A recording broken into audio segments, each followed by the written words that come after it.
Sure do. Tennessee and Kentucky, always a great rivalry. You've made the trip to Lexington. Well. You've handled tickets when they come down here. It's always been tight for tickets. That's right. Now, there's one amusing story about that. One of the few times Kentucky beat us years ago, I was going up the elevator of Andrew Johnson. A bunch of Kentucky people were on there. They had beaten us. I still had on my orange and white, and this little girl turned around and she said, "Oh, I feel so sorry for her. She lost today."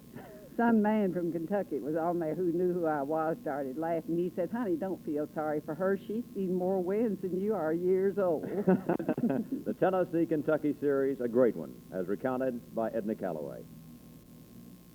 Bob Neyland, Jr. Bob, what Kentucky-Tennessee game sticks out in your mind?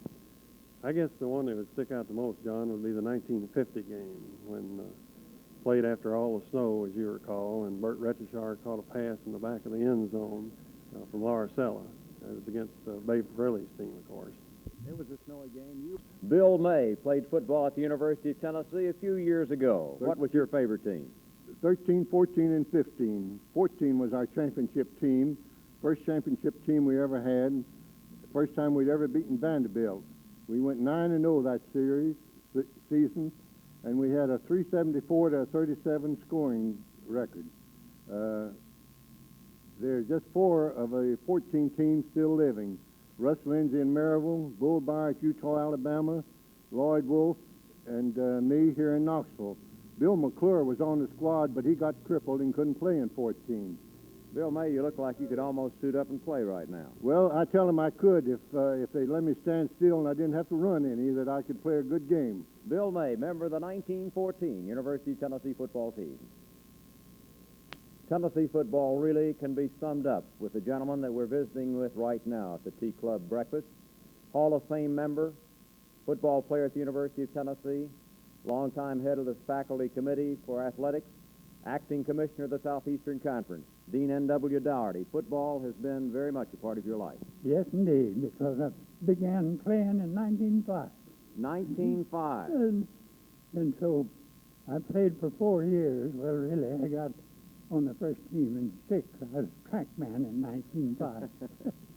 And then, of course, you really grew up, I guess the word, Tennessee football sort of grew up with you, and you went together. And General Robert Reese Neyland, I know, came here at your request. Yes, I hired him in 1925. And then H.A. Morgan said, "We are going to get the best coach in the United States." I said, "I've got him." I've got him. General Robert Reese Neyland from West Point. Yeah.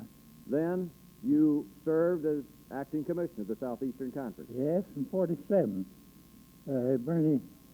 Connor. Right, Mike Connor. I've just served a year in there between Connor and Bernie Moore, and we could employ him. What part does football play in the academic institution, the University of Tennessee, or any institution? Well, I think it's really a great educational institution itself. And the reason I say that is because a boy who does well in football usually does well after his football. Dean N.W. Dougherty, member of the University of Tennessee football team of 1905, member of the National Foundation Football Hall of Fame.